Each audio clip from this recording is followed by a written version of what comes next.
Good afternoon, members of parliament, support staff, radio listeners, and those following by various forms of media. Welcome to this continuation of this public meeting number 19 of today, Friday, September 1st, 2023. I'd like to once again say welcome to the Prime Minister and Minister of General Affairs, Sylvia Jacobs, and her support staff. We establish a quorum of 8 members. Please stand for a moment of silence.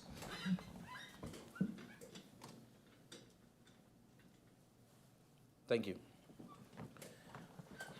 I received notice of absence from the member MP Heyliger-Marten. Are there any other notifications at this time?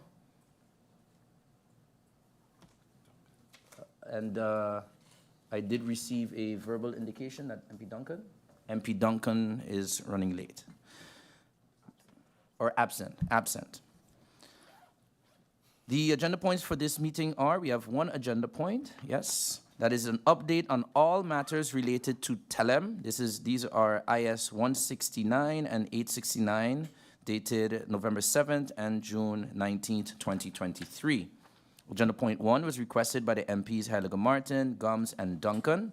It is good to note that this meeting is a continuation of the meeting, which was adjourned on June 22nd, 2023, in the first round of agenda point 1, and agenda point 2 was closed. We go over to agenda point 1. On November 7, 2022, Parliament received a letter from the members Heyliger-Marten, Gumbs, and Duncan with the request that an urgent public meeting of Parliament be convened in the presence of the Prime Minister with an update on the following points. Update on the original SOAB report from 2021 on TELEM, update on the financial status and overall fiber to the home project, an update on the state of affairs related to the concerns about the working environment at TELEM as expressed by the Telecommunications Union. These are IS 641 of the 2021-2022 year and IS 169 of the 2022-2023 year, dated November 7th, 2022. Subsequently, on June 19, 2023, Parliament received an email correspondence from the Member of Parliament, Grisha Heyliger-Marten, on behalf of MP Gumbs and MP Duncan, with the request that these 3 agenda points be merged into a single agenda point, which is update on all matters related to TELEM. The members of Parliament also requested that the speaking time be extended to 25 minutes in the first round and 15 minutes in the second round. The request to extend the speaking time of agenda point 1 to 25 minutes in the first round and 15 minutes in the second round was honored. The meeting was convened on June 22nd, 2023, during which MP Heyliger-Marten, one of the requesters of this meeting, was given the opportunity to elucidate on the request, and the Prime Minister, Ms. Sylvia Jacobs, provided some introductory remarks and presentation. In accordance with the speakers list, members of Parliament were then given the opportunity to pose questions to the Prime Minister in the first round of agenda point 1. Agenda point 1 was then adjourned to allow the Prime Minister time to prepare the answers to the questions posed by the members of Parliament in the first round of agenda point 1. Today, the Prime Minister, Sylvia Jacobs, has returned to Parliament to provide the answers to the questions that were posed in the first round. So at this time, I would like to give the floor to the Prime Minister to answer those questions. Prime Minister, you have the floor.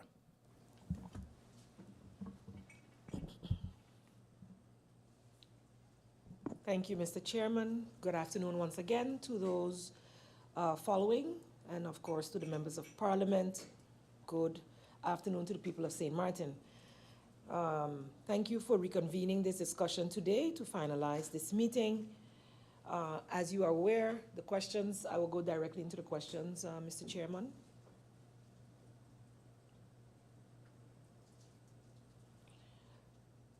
MP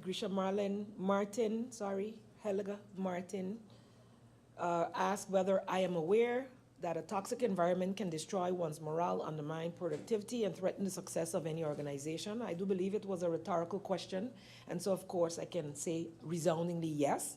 As a matter of fact, within our own organization, when we have had complaints throughout government organization and have tackled that by doing employee satisfaction survey and are working on the recommendations to fix that.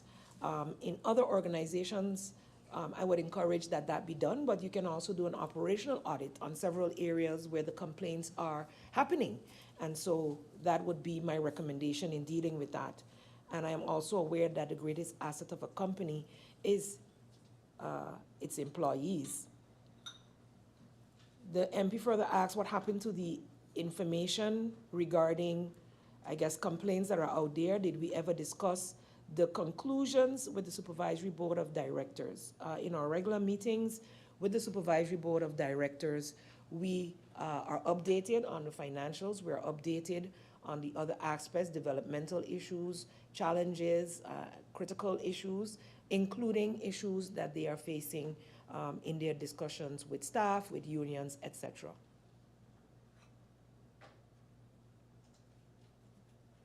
Or was that question related to the report? Maybe the MP would provide clarification. The MP further asks whether I can share the list of new board members. There are no new board members. These board members have been on board now for about 2 years.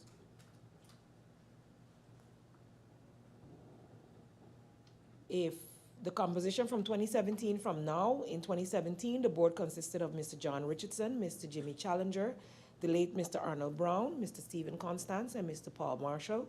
The tenure of Mr. Constance and Mr. Marshall ended in 2017, and Ms. Dagmar Dahl and Mr. Earl Wyatt were appointed to replace them. Mr. John Richardson and Mr. Arnold Brown were dismissed by the Supervisory Board. Mr. Challenger's tenure ended in 2021 after serving 4 years. The 3 members were replaced by Mr. Damian Schmidt, Mrs. Janelle Presentacion, and Mr. Robert Boudica. So the current members are Mr. Dahl, Wyatt, Schmidt, Presentacion, and Boudica.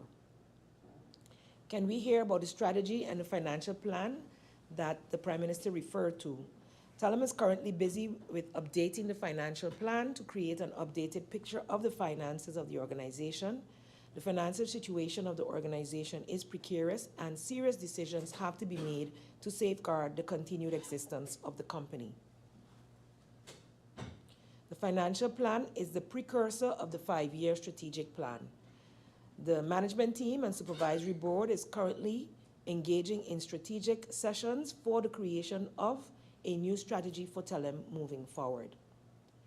Regarding fiber to the home, the questions were how many districts, how much funding, and where to find the funding. The installation of fiber to the home consists of 2 sections, home-based and Homes Connect. Homes passed, let me correct myself, Homes passed and Homes Connect. The first stage is to pass by the home, and the second stage is to connect the home. Just over 70% of the islands have home passed, so 70% have then the possibility to be connected. Connections are being done on a daily basis. TELEM has reserved budget to continue with the Homes Connect project. The budget for the homes passed is very limited, and the idea is that the TELEM staff will continue to connect homes moving forward. I think I said this in the previous presentation as well. TELEM management and the supervisory board has been in consultation with various entities to secure funding to make the network more resilient. Any support or suggestions that may come from Parliament in that regard would be appreciated to be passed on to the company. The other question related to the fiber. How many of the fiber customers are new customers? When we started, we had 7,300 internet customers on DSL. Now, TELEM has almost 11,000 customers, of which 1,800 are still on DSL, which means that they have gained 3,700 new customers. TELEM increased its customer base by 50% since the rollout of fiber to the home, and is currently investigating several new technologies to bring high-speed internet to the rest of the island. The next question, Mr. Chairman, the MER company took TELEM to court and won the case. Is TELEM appealing the case, and what is the financial impact? From TELEM's management, I was updated that TELEM and MER decided to forego the court case and place the case before a mediator. MER had requested a payment of $18 million from TELEM, and TELEM requested a payment of $6 million, a counterclaim of $6 million from MER. The mediator ruled that TELEM was to pay roughly $3.7 million, which is about $2 million more than TELEM recognized. The extra 2 million has to still be invoiced, same as all previous invoices, which MER has failed to do. TELEM has taken the case to the appeal court in the Netherlands to put aside the decision of the mediator. The result should be known before the end of the year. TELEM has made previous provisions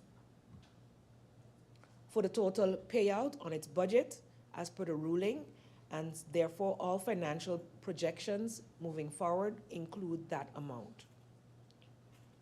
The KN Group, the MP asked, Mr. Chairman, how KN severed ties from TELEM and whether they will also be bringing TELEM to court. How the determination end? KN Surset finalized the contractual agreement with TELEM. I didn't have any further responses to that, so my assumption would be that there is no court case. They finalized their contractual agreement that they had with TELEM. The next question, what percentage did KN do and how much were they paid? How many districts did MER cover and how many did KN cover under the valued amount? MER covered Simpson Bay, Beacon Hill, as well as Sucker Garden, Point Blanche, and the Rice Hill area, and did a total of 4,251 homes passed.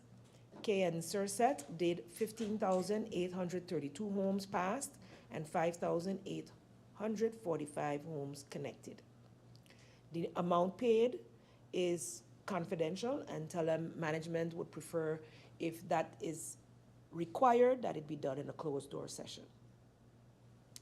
Regarding the letter received on the 9th of March, 2022 from the union, not signed by employees, the union represented about 80% of the employees. This is a question from the Member of Parliament, who then further inquired whether we had discussed the contents of this letter with the union.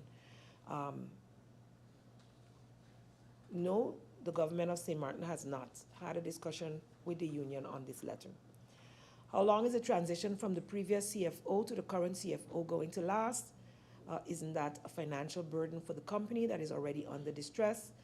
The transition in the meantime, since this question was asked, the transition has been finalized, and the former CEO is only engaged in special projects where her expertise and or knowledge, legacy knowledge based on her history with the company, is an asset.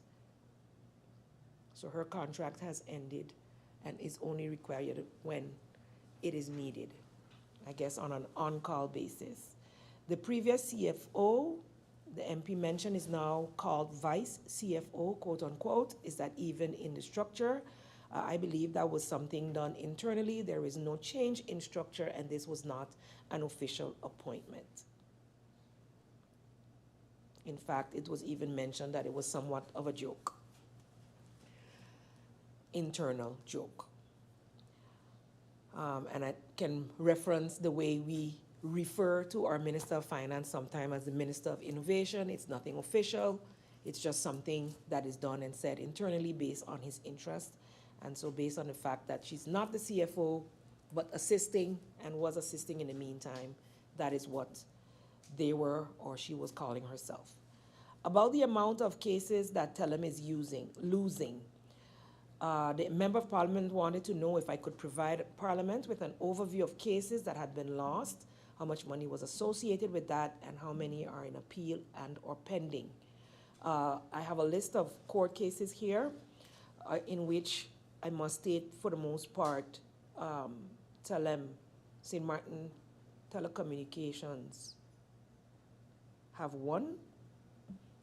For the most part, I will go into the details, and there are, from what I can see, 2 pending and a couple of them in appeal.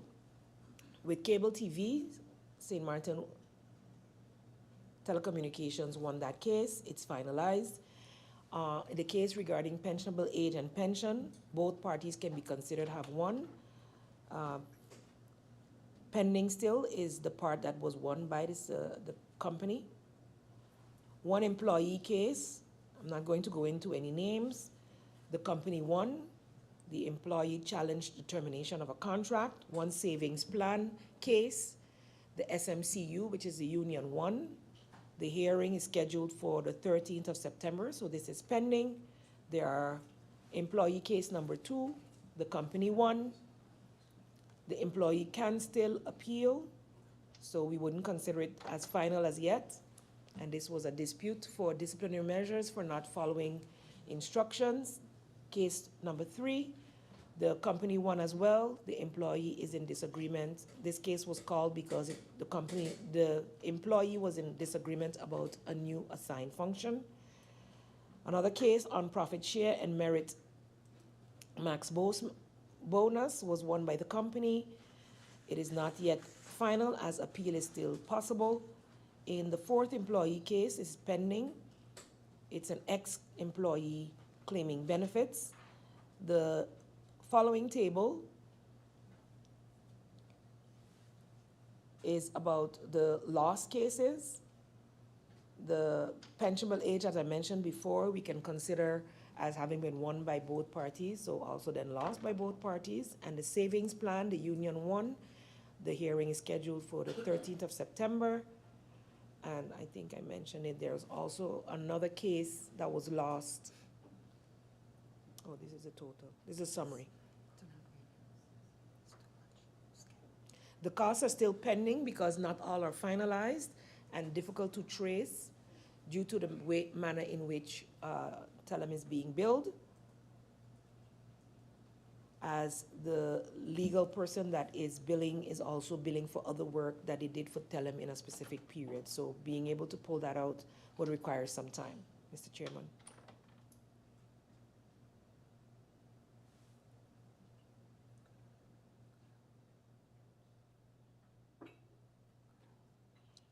It's a whole lot of details being provided here. In case there are further questions,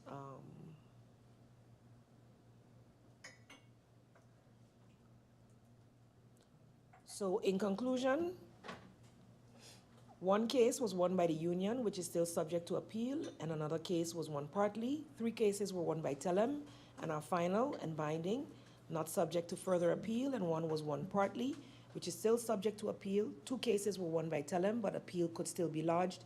Therefore, the impression that apparently is being created that TELEM has been losing cases is not justified. A restructuring of the company is taking place. This question was asked by the MP. With what framework is this taking place? Existing employees? What is the end game? When is it due? What is the idea and why? There is no restructuring as far as the shareholder has been updated taking place. TELEM management has made some minor changes to the organization to better reflect the IT, information technology aspect of telecommunications by establishing a project office. Computech, what is the status of the data center that Computech was tasked to do? The data center has been in full operation since 2019. Additionally, the data center is now scheduled to be upgraded before the end of the year. 18, how many contracts were signed by Computech for what services and at what value? Computech provides a list of Microsoft services to TELEM. They provide consultancies to the IT department as well as all Microsoft licenses. Computech also provides the security platform used by TELEM and has one of the most certified local IT professionals in the region. For all services that Computech provides to TELEM, they are usually the authorized local dealer and fully certified to provide the service.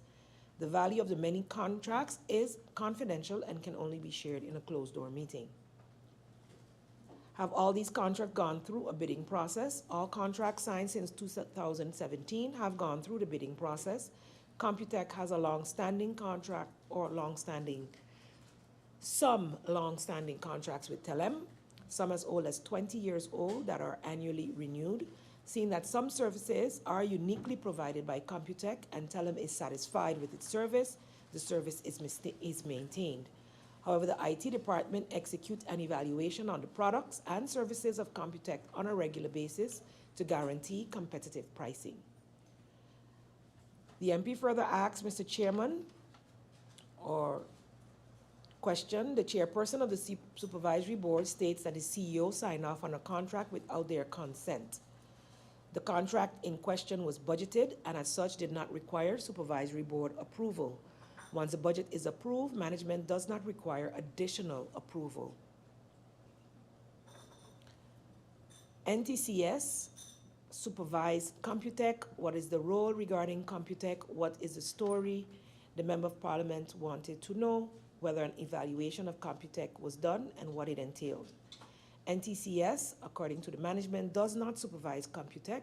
They usually provide experts that assist the technical departments, and as part of this service, they evaluate the quality of the work provided by several vendors, as well as provide TELEM management with strategic guidance on complicated telecom trends. The MP asked whether the billing system, Integra Touch, has a CRM system embedded within it,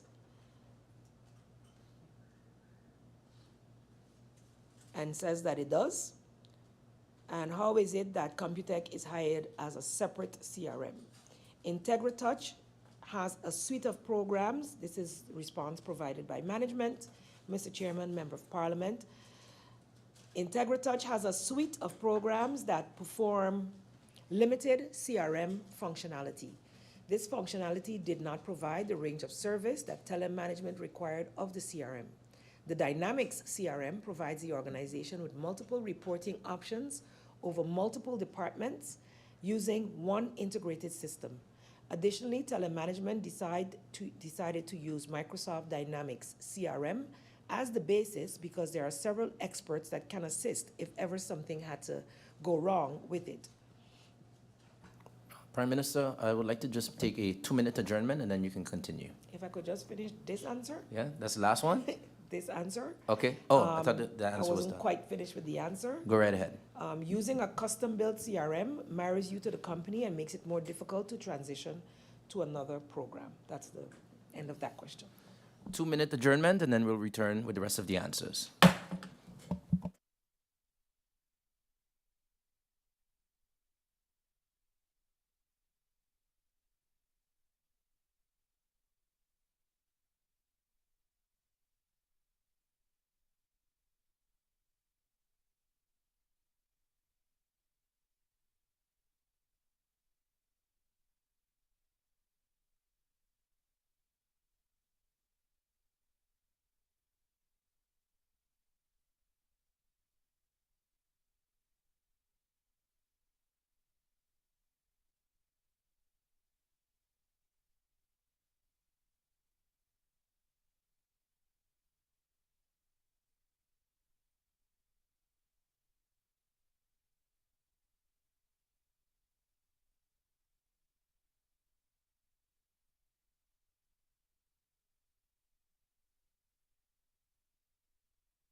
Good afternoon once again. After that brief adjournment, we'll allow the Prime Minister to continue with the answering of the questions.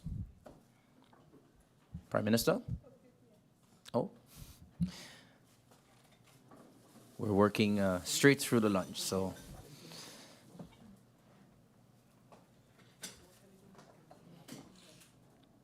There we go.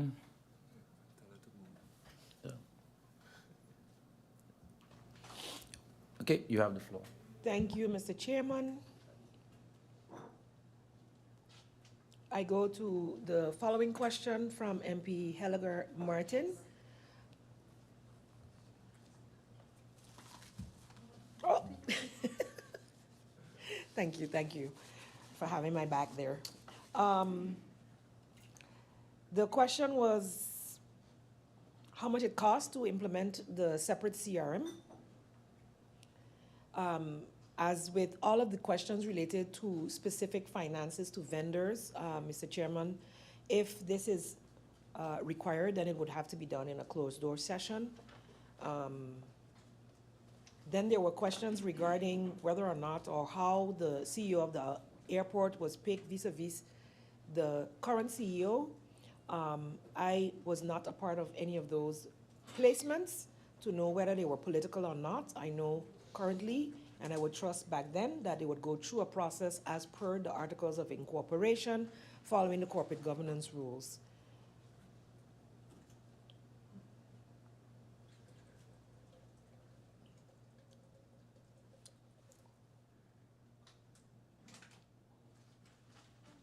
The statement about being moved from TELEM to the airport is also an incorrect one. There was no transfer as such. As I mentioned before, the procedure that was followed by a government, not this government, and thus I would have to go into the archives to find out how and if that was done correctly, but as per my assumption, we would want to assume that that was done in the correct manner. The MP wanted to know what we are planning to do about this. Supervisory boards, as I mentioned in a previous meeting, are the ones that are tasked with the supervising of management, the supervision of management, holding them accountable for the strategic plan, ensuring that they have one, and carrying out a full HR cycle. As shareholder, we question those that we hold accountable to ensure that that is done, and hopefully we can report that this is indeed improving across the board. MP Emmanuel asked about whether a questionnaire has been sent out to employees to rate the company. I can confirm that, just as I mentioned earlier, getting to know the satisfaction of your organization helps to make the necessary change, and on advice of the supervisory board. TELEM's management is currently in the process of establishing a 360 evaluation process, which will allow employees to rate management. MP Bryson asked whether companies must adjust their business practices to remain, he stated, companies must adjust their business practices to remain profitable, and asked whether TELEM is equipped and planning to be able to deal with the evolution of technology where they can no longer rely on traditional revenue sources. And also, what is TELEM going to doing to remain profitable given the changes? I think I mentioned that earlier in one of the other questions that was asked, but indeed it is in the process of creating the 2024-2028 strategic plan in consultation with the supervisory board and telecom experts. This document will show the direction TELEM needs to take to undertake or to thrive in the new technological age. Currently, profitability is centered around data. The MP mentioned that the US and NL, the Netherlands, are moving towards unlimited data, and asked what would happen if Flow introduces such on the island. The industry, according to management, uses the term unlimited, but in actuality, no company really offers unlimited services. In most cases, after a certain amount of data, the speed is throttled down. To replicate this service on St. Martin, the entire business model of the company and its stakeholders must be adjusted. Flow is a big multinational corporation and can more easily offer an unlimited service, but this doesn't mean that TELEM cannot compete. In the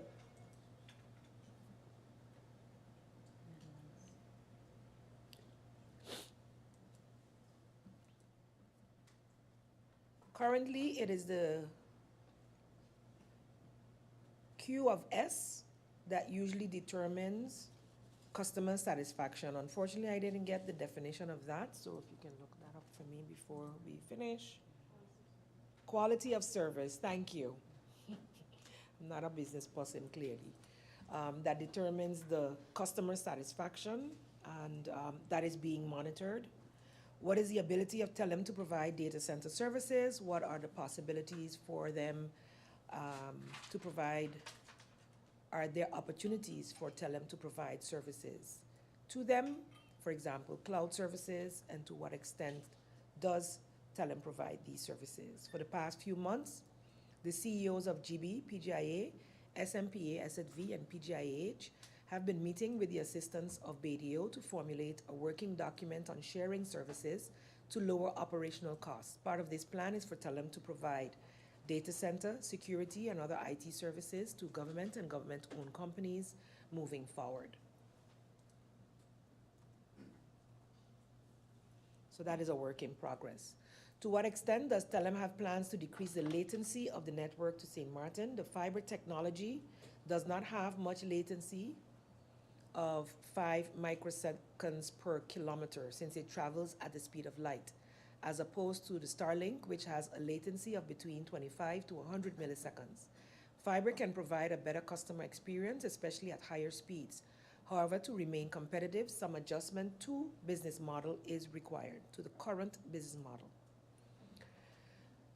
The MP further stated that government has stopped publishing financial reports since 2014 for Harbor, Airport, and TELEM. Is there agreement between government and government-owned entities to keep these annual reports private and not share the results with the public or even with Parliament?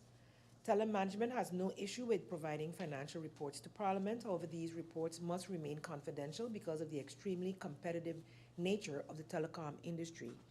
Not only is TELEM competing with Flow and others on the local market, but also with multinationals who can provide free services while utilizing our fixed and mobile network. And further to that, I will deliberate to find out how we can structurally share these reports confidentially. Worst kept secret on St. Martin is Starlink. The MP further stated he does not know the legalities of it on St. Martin, but remarks that it could be very dangerous to TELEM. What is the strategy to be ahead of this? Not only is TELEM, as I said before, competing with Flow and others on the local market, but also with multinationals such as Starlink that can provide free services. This, of course, is a huge threat to St. Martin and to TELEM. And as mentioned before, they would have to change their business model, which they are currently looking at or working towards a 2024-2028 strategic plan. As far as internet ranking, the Member of Parliament stated that St. Martin is almost the slowest, with the French speeds being much better. This information is outdated as per TELEM's management. TELEM is actually ranked as the fastest internet provider on the dot side with a speed of 28.42 and a download speed of 31.88 and upload of 14.57. For the average person, that is probably gibberish. Well-known fact is also that internet on the French side is, of course, subsidized. So in that regard, it is definitely more expensive on the dot side.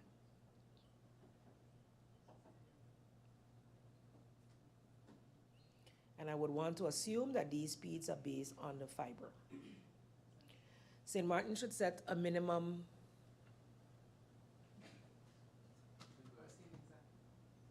speed of internet that should be offered. If Parliament were to pass a law on minimum internet speed, and so the suggestion is that this can come as an initiative from Parliament to set a minimum internet speed as well as the basic right. I don't want to put my foot in my mouth here because, yeah, let me don't go off the cuff. Let me stick to the script. But definitely taking into consideration that internet is subsidized on the French side plays a huge role. Are we in a position to do the same? And of course, economy of scale plays a role as well. The French state is a much bigger state and can afford to do that. What I can say though is that there has been much more discussion and collaboration taking place between the telecoms on French and Dutch St. Martin to see what can be done to facilitate improving service. Where was I?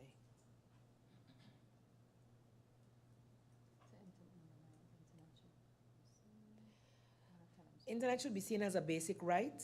Do we need to provide, for example, money that BTP is collecting, basic internet connectivity for elderly?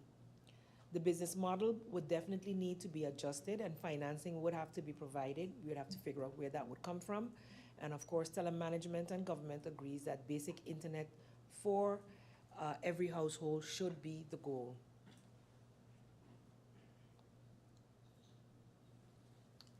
The MP further asks what TELEM's plans are regarding a minimum bandwidth, for example, by 2025, and whether there is a law.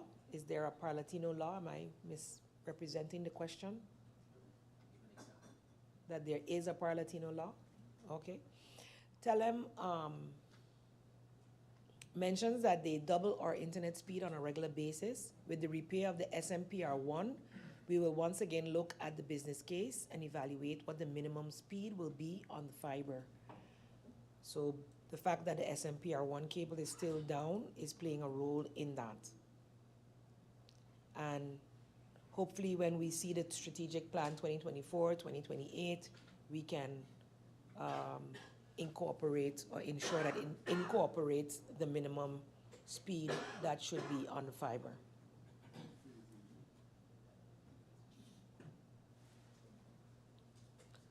So I believe this question relates to the previous question that had been posed by another MP, and I have already clarified that the CEO at TELEM, the CEO at the airport does not relate to TELEM and was not a decision taken by this Council of Ministers, but the Council of Ministers that was or finalized within the period of that council that was sitting in January 2019.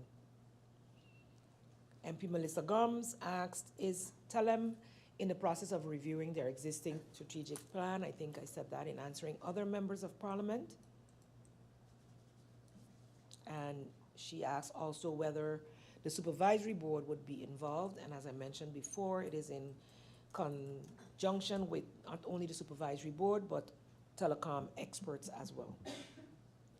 Has TELEM put in place in way of measuring and reporting on performance of the company and sharing these with the supervisory board? I can confirm that that is the case. Also, what type of management plan is in place when it comes to the budgetary controls, and what is the management process to the SOAB report?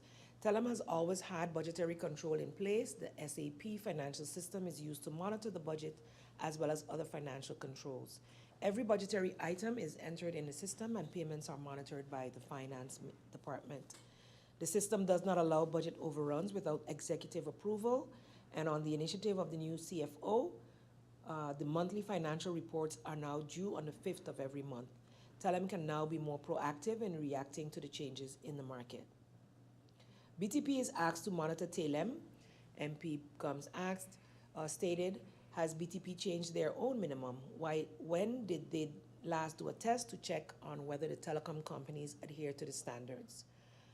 Unfortunately, I don't have the answer to that question and will have to refer to BTP. I will check before the end to see whether it came in the meantime.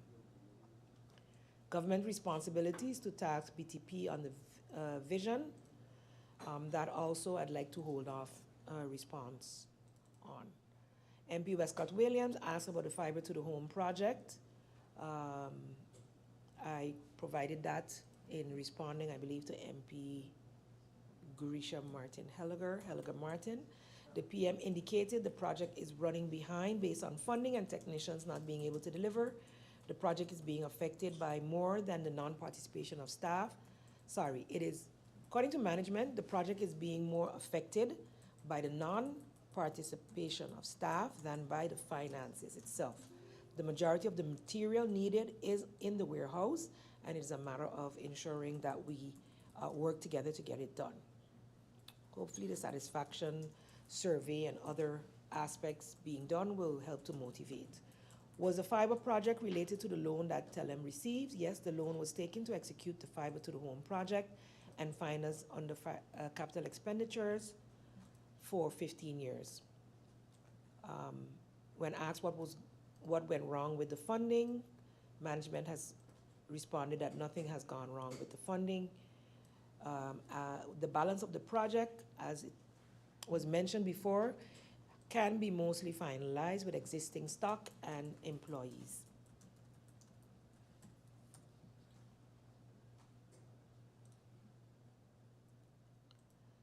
The question was asked on whether this project was started based on a plan utilizing the capacity of TELEM. No, the plan was always to use experienced fiber to the home contractors to execute the project. The problem materialized when certain staff questioned their responsibility to perform fiber to the home duties based on the current job description. What is the outlook of the fiber to the home project?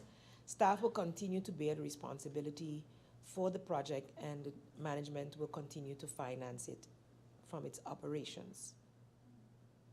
Are there any pending court cases? As mentioned before, the MER case is currently in appeal related to this project.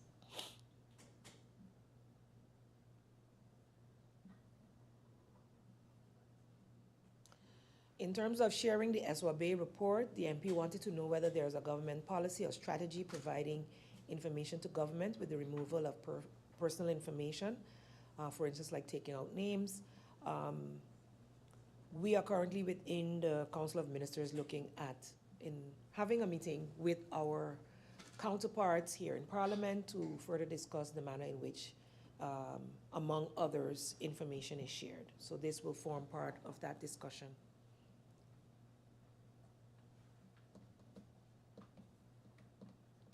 The MP further asked for an update to be provided on the status of implementation of the S.L report. TELEM management has implemented the advice of the report. I think I mentioned that also when it was presented, that they were already going through many of the recommendations in their operations, and they're busy with the long-term changes as advised by the report. With respect to the unqualified report of 2022, what is the status of that report and what did government do? Can that report be shared with Parliament? TELEM has required an unqualified report from the external auditors. The report has been finalized and approved. We as shareholder are have a copy of it. It is confidential, and after we've had further discussions with the Secretariat of Parliament and Presidium, we will determine the best way to share said information, and or we will share it in a closed door meeting if whichever one comes first. We're prepared to share it in a closed door meeting. MP DeWeaver had no questions but made remarks about the reports and about Starlink. MP George Pontiflet also made statements and had a question about the competitive edge. The internet service needs to be up to par. How do we protect TELEM's infrastructure from pirates and giants such as Starlink and from other external forces that can compete with TELEM? According to management, the Bureau of Telecommunication and Post, BTP, is the one that grants licenses and frequencies in order to be able to operate on Dutch St. Martin. Government can put further policies in place, such as a moratorium, to make sure that all competition is fair and not allow large multinationals to come into the market with below cost pricing, and once competition is eliminated, then raise the price. So it's a matter of looking at what regulatory options there are still, and we will follow up with BTP on this. So those are the answers that have been provided. May I have a few minutes to assess whether we've received the other answers? How much time would you need, Prime Minister? A couple of minutes? Well, to check would be 1 or 2 minutes. Let's do 2 minutes, and then we'll get back to see if we have all. We adjourn till 2:17.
Good afternoon once again. We have a couple more answers to get from the Prime Minister, and she will do those before we go over to clarifications. Prime Minister? MP Emmanuel, you have a point of order? Yes, I have a point of check. Mr. Chairman, I've taken notice that every time you take a 2 minutes break, the Prime Minister rushes to eat something. Why don't you take a 10 minutes break, a fifth, leave the Prime Minister finish eat, and then we have more time to finish? Because every time she's forcing her head down and trying to finish grab the food, and leave her finish eat her soup, Chinese noodles, and sometime. Really, I'm just saying, Christopher? Mr. Chairman. Wow. It's okay, Mr. Chairman. Once I get out these two last answers, I'll be able to finish my lunch while the questions are being asked. Thank you for your consideration. I appreciate it. Thank you, MP Emmanuel, indeed, for the concern, but I think the Prime Minister is saying she'll be able to continue just fine. Prime Minister, you have the floor. Yes, thanks again, Mr. Chairman, and of course, thanks for the concern shown by the Member of Parliament. Where was it? Yes, the vision of government and BTP on telecommunications. I will quote, "Our vision for telecommunication in St. Martin is to create a connected, innovative, and inclusive society that leverages cutting-edge technology to enhance the lives of our residents and visitors." This is the vision. This is what we're working towards, and the goal and aspirations are connectivity for all, digital education, enhanced public services, data security and privacy, infrastructure, disaster resilience, and international collaboration. There's an explanation within the document that I received under each of those points. Mr. Chairman, and with your indulgence, I will share this document with the members of Parliament via email. Also, as it relates to the minimum speeds, the question related to minimum speeds, these are actually set by ITU standards, to which BTP is doing its utmost to ensure that the telcos get up to par with them. Post-IRMA, the required investment in the infrastructure has been the telcos' restriction to be able to meet the minimum standards. So they do meet the minimum standards at times, so it's off and on, but not consistently due to the above-mentioned reason, which is basically the required investment in the infrastructure. Mr. Chairman, I hope by this that I have responded to the two pending questions, and I look out for any other clarifications that may come forth. Thank you, Prime Minister. We now look over to the floor for clarifications. I see two members have already indicated. We start first with MP Heyliger-Marten.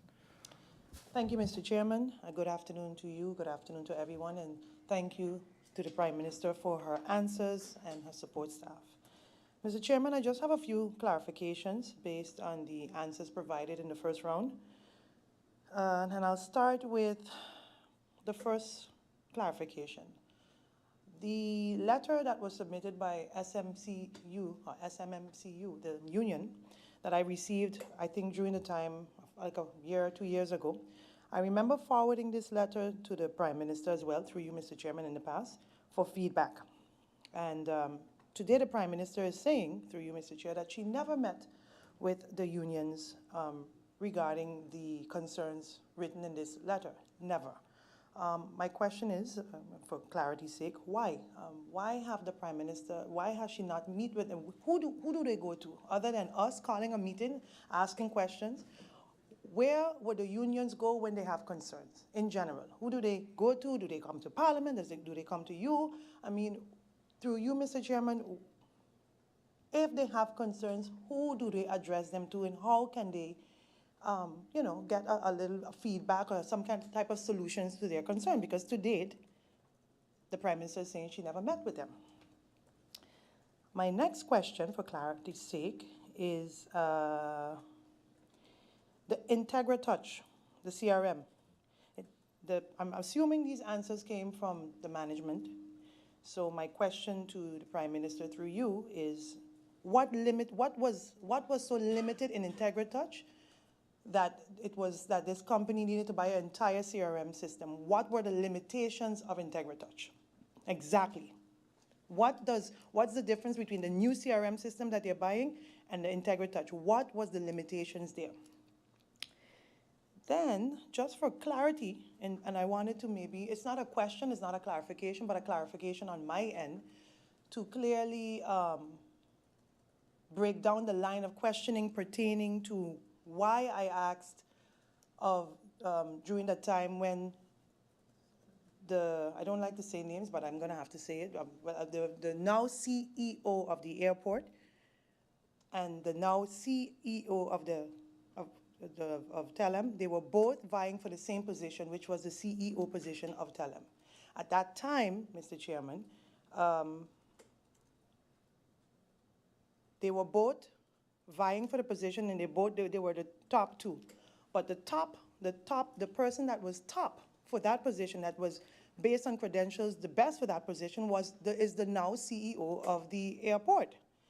And yes, at that time, I think National Alliance was in government, and I'm trying to mention to you that at that point, politics was played, and I think I asked something along the line of my reasoning then behind those questions were the reason that, look at where we are today. So two people in two different positions, you know, I'm sure Brian Mingo would have been fine at the airport, and I'm sure Kendall would have been fine, at TELEM, and I'm sure Kendall would have been fine as IT at the airport, and we wouldn't have all this drama we have today. That's what I kind of like wanted to allude to.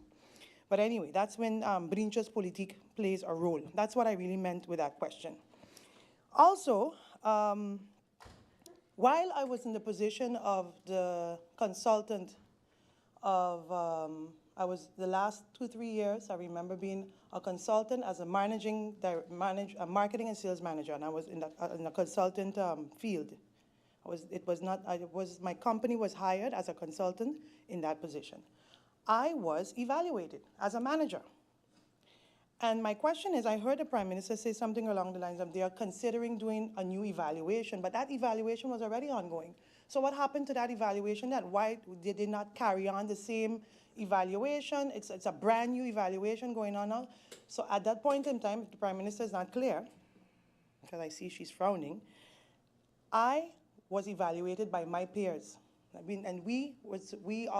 all managers were evaluated. So that evaluation was already ongoing.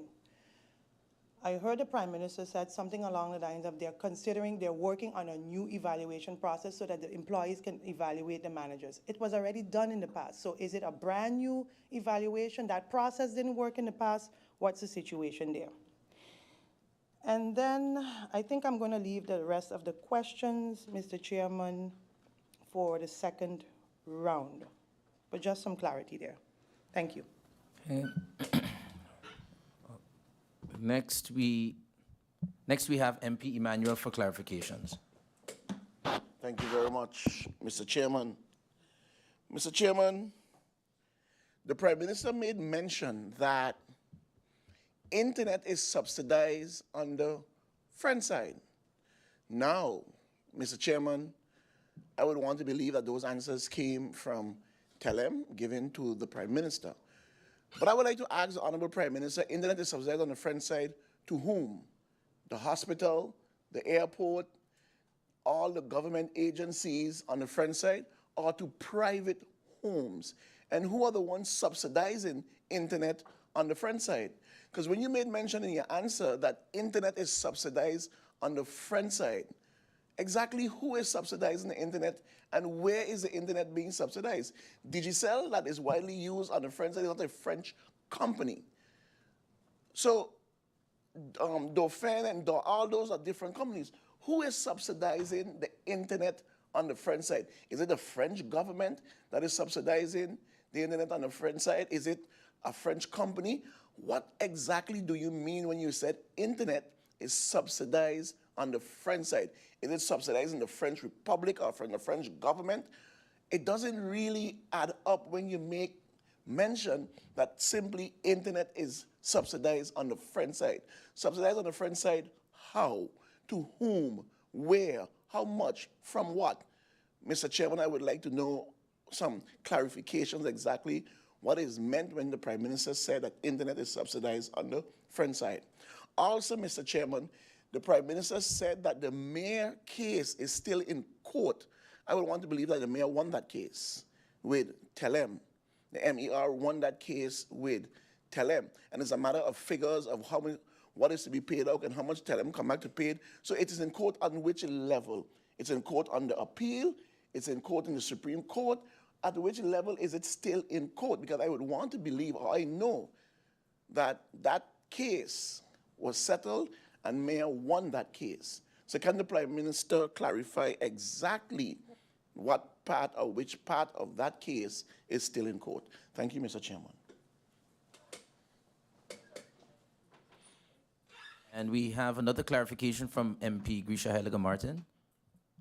Thank you, Mr. Chairman. Yes, I completely forgot to add, I just wanted the Prime Minister, in general, her take on Starlink being, would the Prime Minister, through you, Mr. Chairman, agree that a company like Starlink will be detrimental to TELEM? Just in general, I just want her personal opinion through you, Mr. Chairman, if she would agree that a company doing business like Starlink, doing business in St. Martin, if it's detrimental to our company, TELEM. That's all I wanted to know. Thank you, members of Parliament. I see no further need for clarification. I will look to the Prime Minister.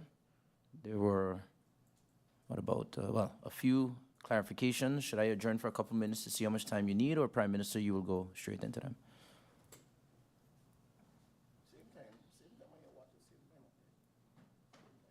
I'll adjourn for 2 minutes, Prime Minister, so we can gather it. 15 minutes. Okay, so to return with the answers. So members of Parliament will adjourn for 15 minutes, and then the answers to the clarifications will be provided. Meeting adjourned.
Good afternoon once again, members of parliament. Welcome back to the Prime Minister and those viewing.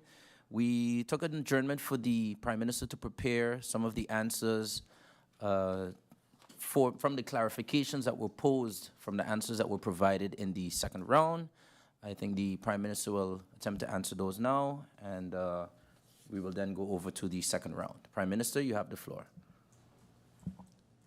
Thank you, Mr. Chairman, members of parliament. Indeed, trying to look back for the information proved to take longer than had anticipated. But in trying to recollect the premise of the answer provided, I recall now to some extent why or we did not, as let's say we did not meet with the SMCU. Usually the legislation provides that you meet with the employers, the unions and the employers, and we are not the employers of the TELEM employees. However, with the information provided, we did do our due diligence with supervisory board and management and required them to give us the necessary updates as it relates to that. We did, at the only time that we did meet with the SMCU, as far as I can recall, is as part of our meetings with the Windward Island Chamber of Labor Unions, in which then, you know, a conglomerate of challenges will be brought forward by all labor unions.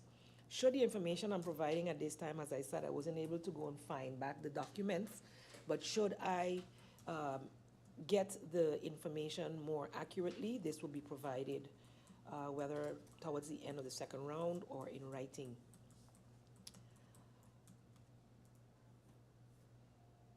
I will go to the question of, I don't know if it was a clarification per se, Mr. Chairman, because I can quite imagine where the questions were going.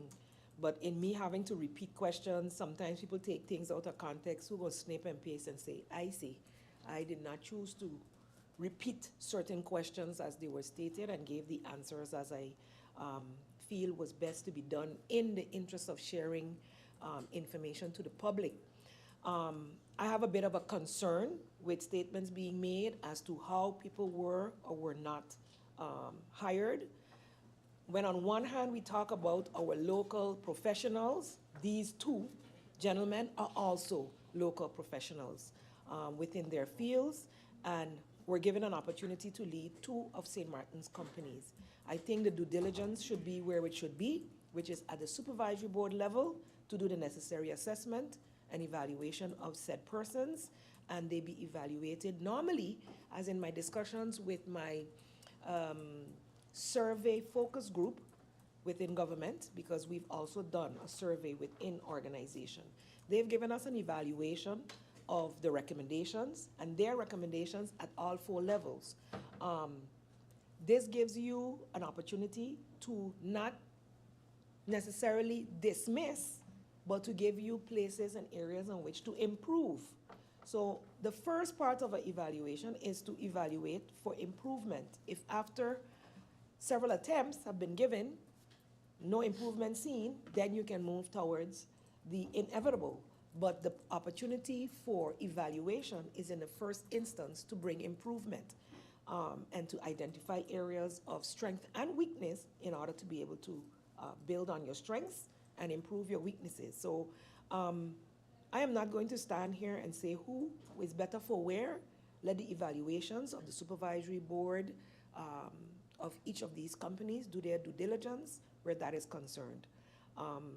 My personal opinions in this matter are not important. Is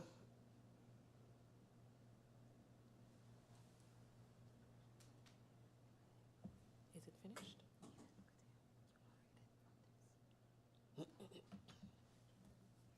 So in clarification of the IntegriTouch question, management updates that IntegriTouch was not a full CRM, but a trouble ticket program. So when a ticketing program for when there is challenges. It lacked all the features required by the organization as per the RFP.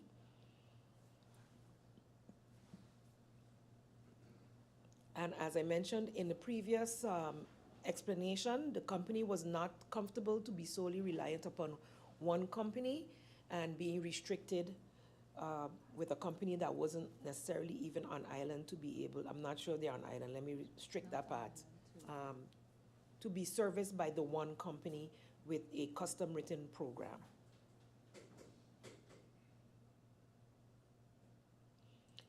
Other than that, I can't go into the details as to the specifics to what IntegraTouch was lacking, but I'm hoping that that clarification serves its purpose.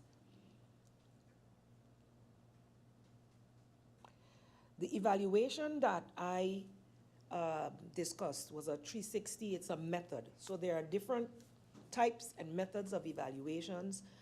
In researching for the evaluations that we needed to do, we have an HR system, again, at government, which we are revamping. There have been some challenges with it, and there are different methods of evaluation. The one that was mentioned within my answer is a 360 evaluation, which is a specific method that has been brought in for the staff at this point to evaluate management.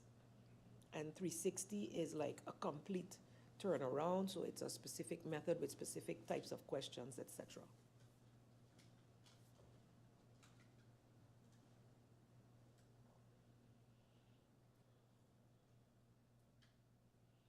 And I want to also, I know in the past I have heard that a lot of the negative attention that St. Martin has on itself, that we have on St. Martin is based on the things that we have said. And I can reiterate that the types of statements being made about Vriendjespolitiek is going to continue to burn that fire in the places where it burns us. Since those discussions and allegations have been made, there are many more checks and balances than there were in the past. And so while sometimes we like to go back and say things were being done in a different way, in a better way in the past, now there are many more checks and balances which we have to carry out, which each level of governance has to carry out. And so therefore, if someone was erroneously appointed or appointed in a manner and they're not fit for the job, that should be able to be dealt with based on the steps that should be taken by the relevant authorities. MP Manuel asked a clarification on how the internet is subsidized on the French side. I was not able to get an answer from the French government per se, but based on what I have been made to understand is that the French state subsidizes the telecoms, thereby affording them the opportunity to offer lower rates to the population.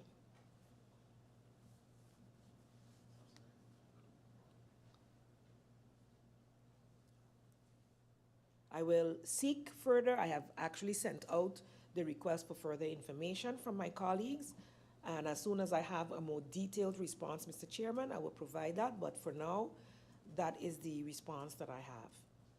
In explaining the MER case in my earlier response, I explained that TELEM and MER decided to forego the court case and dealt with a mediator.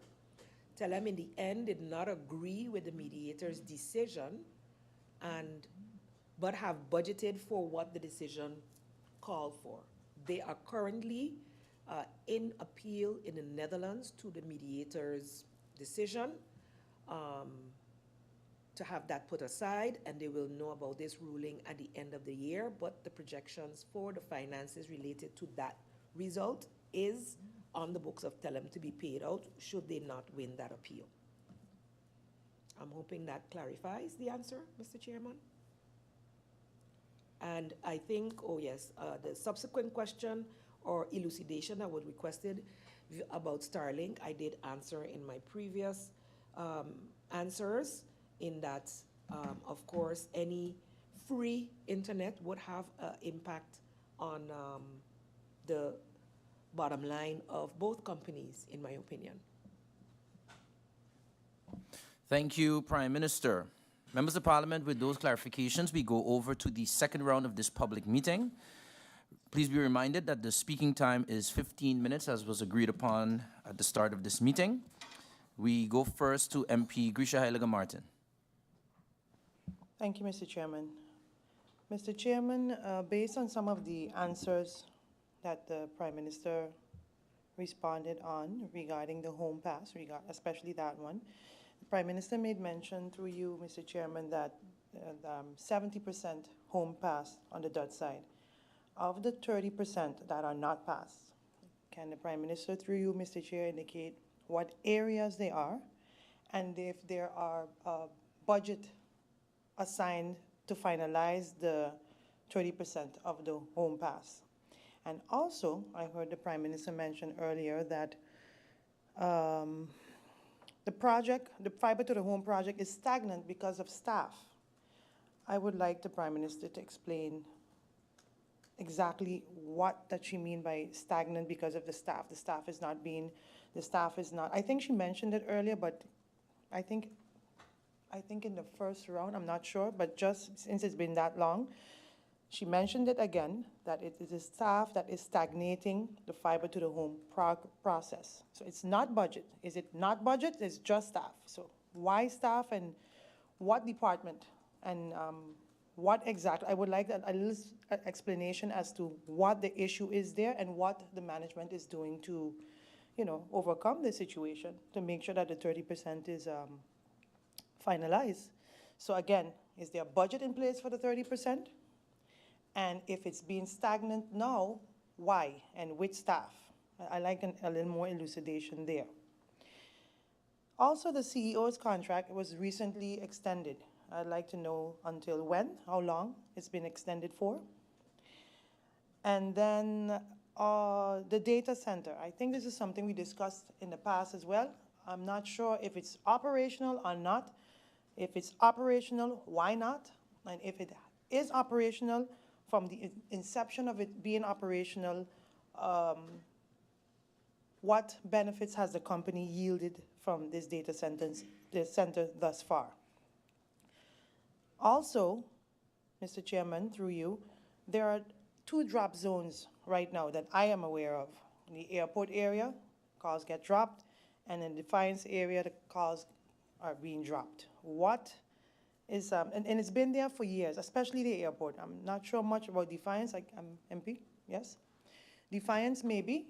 But what is the company doing right now to work on these drop zones? Are they being, are they finding ways to, what technically are they going to do to fix these drop zones? And my last question, Mr. Chairman, is regarding Starlink. I was made to understand that the Minister of TEAT met with Starlink recently. If it's true, I'd like to know. And if so, what was the purpose of that meeting, Mr. Chairman, through you? What was the discussions, or what are they discussing? What is it that, I just want a little understanding, and if anything is being put on the table to sign with Starlink, with the Minister of TEAT. And I think, there's one more. The 360 method that the Prime Minister alluded to earlier, Mr. Chairman, through you. 360-degree method. How soon is it going to be implemented? Okay, and that's it for me, Mr. Chairman. Thank you, MP Heyliger-Marten. Next, MP Emmanuel. Thank you very much, Mr. Speaker, and good afternoon to everyone. Mr. Chairman, there's a reason why I asked a question concerning the mayor, because majority of my questions now would be in that relation, but the Prime Minister did make mention that the court case and the appeal. So whichever questions that I ask in relations to it and the Prime Minister finds fit to omit, I'm good with that too as well. However, you see, here's the thing, Mr. Chairman. Earlier in the first round, in the Prime Minister's answering of the questions, she made mention a few times of documents being confidential and she can provide in closed-door meeting, and this one is confidential. You know, Mr. Chairman, Babochi down the road got a whole document and he can simply give it to everyone who he find it fit to give it to. What I'm saying, Mr. Chairman, is best that the document be made available in its whole entirety to the members of Parliament. Because it's out there, Mr. Chairman. So to keep making mention that this is confidential and that is confidential, really and truly, Mr. Chairman, anyone can get the document. The Prime Minister asking, what am I talking about? The SOB report on TELEM. It's out there in its whole, in every detail, it's there.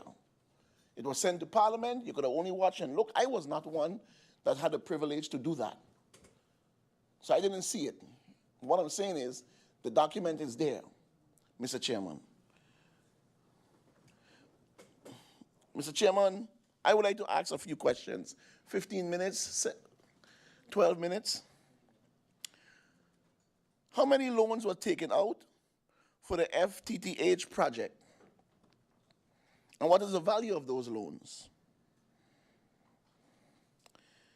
Mr. Chairman, I would also like to know,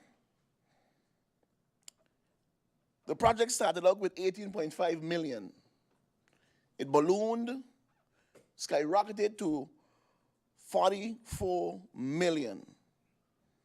I'd like to ask through you, Mr. Chairman, is TELEM currently up to date in terms of meeting the obligations for those loans? Mr. Chairman, I would like to know what districts are being chosen first for that project. I would also like to know, Mr. Chairman, how much was paid, or how much was the mayor paid before the contract was terminated?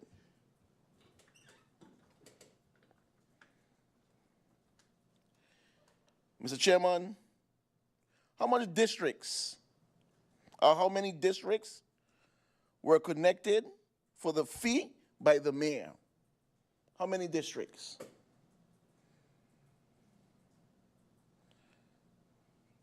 Mr. Chairman, this was the reason why I asked the question concerning the court case, because I know that the mayor had won that court case against TELEM.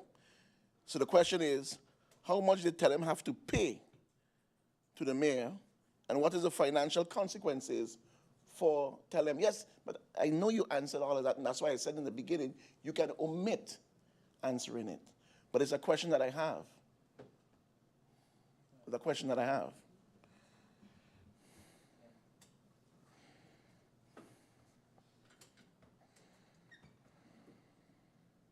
I would also like to know, Mr. Chairman, how much would TELEM have to pay to all the contractors that were working under the mayor that were not paid?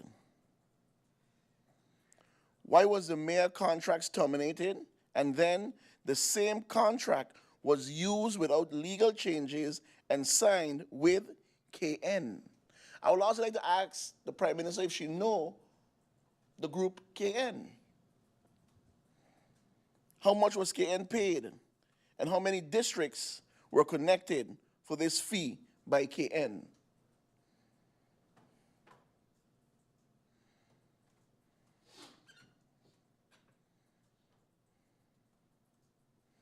Mr. Chairman, I would like to know, were all the homes, houses, buildings, etc., in the fiber ready to be connected? If not, why not? The Prime Minister made mention earlier that 70%, I believe, is connected and 30% is not. No? Passed. Okay. I would like to know, Mr. Chairman, through the Honorable Prime Minister, coming back to the FTT project, right?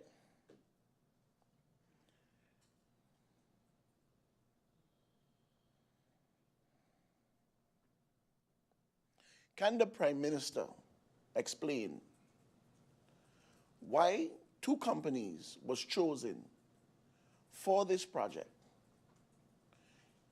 Mr. Chairman, which is the mayor and KN? Can the Prime Minister explain why those two companies were chosen? and why the company mayor is using the same technology as KN, and KN subsequently went and went and also do fiber for flow. Mr. Chairman, is that giving away strategic assets? Is that giving away strategic information to the competitor?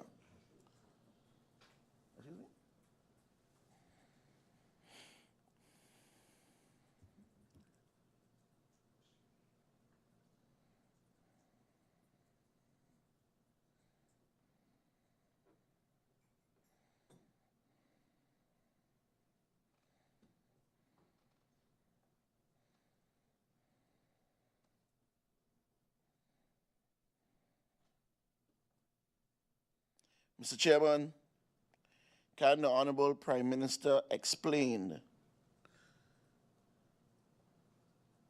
the role of Heyliger-Marten? Is she still at the company? What role she's at the company?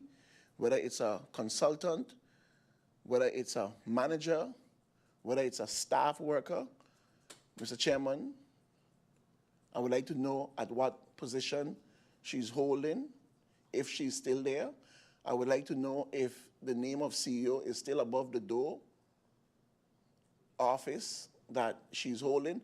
I would also like to know, Mr. Chairman, if she's still enjoying the vehicles and everything else that is afforded to the CEO of the company. Excuse me? The what? The CFO. Oh, she's the CFO? Was, yes, of the company.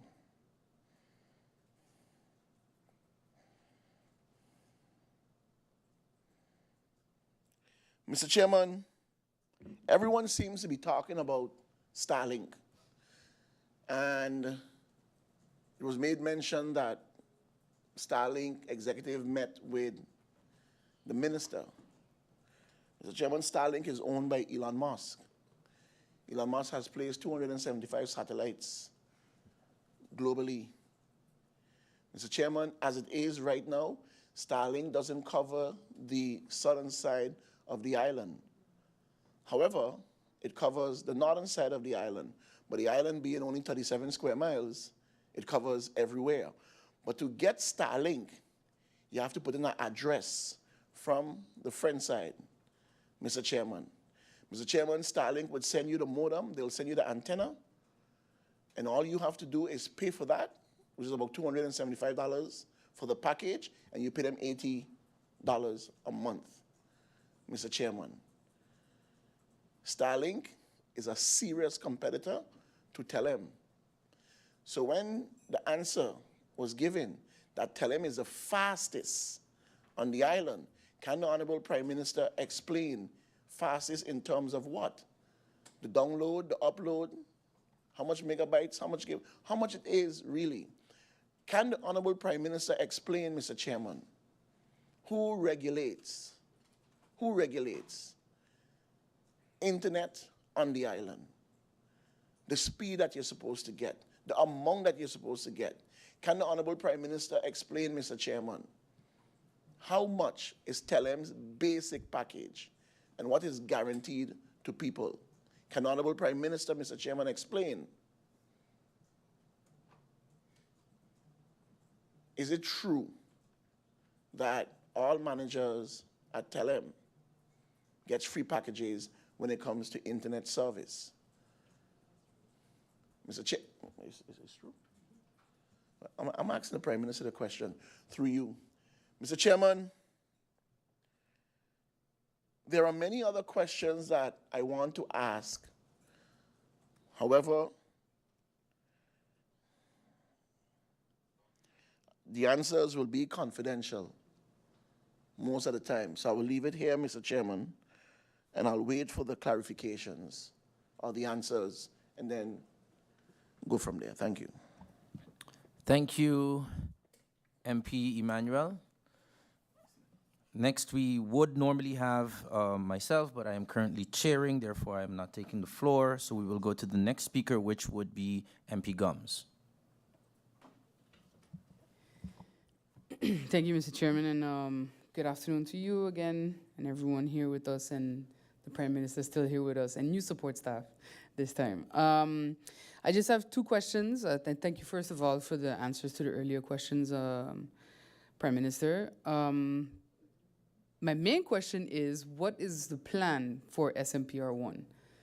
Because it has been down for quite some time, and that's a considerable amount of pairs landing in St. Martin to allow resiliency to TELEM's network. And even though I'm not a TELEM customer, I do know that on and off they do share infrastructure, especially in cases of emergency. So if that capacity is not there, I'm sure we can all kind of guess as to what would occur in the event of a disaster. And my second question, I didn't ask it at first, but I did pay attention to the answers regarding IntegraTouch. That it is a billing software that does not do the full capacity of what TELEM needed as laid out in the RFP. But I just want to ask, what were the parameters of the RFP? Because a quick search shows that IntegraTouch has a CRM component to it. So most software as a service products are usually meant to allow you to pick and choose what components you want to have access to and you want your staff to have access to. So for me, seeing that they don't just do billing, they also do full-fledged CRM, maybe that's not the only reason why they're now being reevaluated. So if we could just get some ideas on the parameters then of the RFP, because as I said, IntegraTouch is full-fledged. It's billing, CRM, user account management, even if you want to have a client portal. So all of that is possible just by checking their website. So those are my only two questions for now, Mr. Chair. Thank you. Thank you, MP Gumbs. Next, we would normally have MP Westcott Williams, but she's not here at the speaking time, so therefore the next speaker would be MP Ludmila De Weaver. I have no further questions or comments. Thank you, Mr. Chair. Thank you, MP De Weaver. And the final speaker on the speakers list is MP George Pantaflat. No need either. Prime Minister, with that, we've come to the end of the second round in terms of questions being posed. How much time do you believe you would need to answer those questions?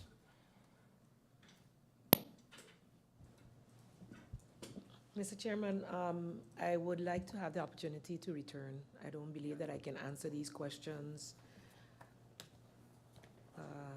conclusively in a few minutes.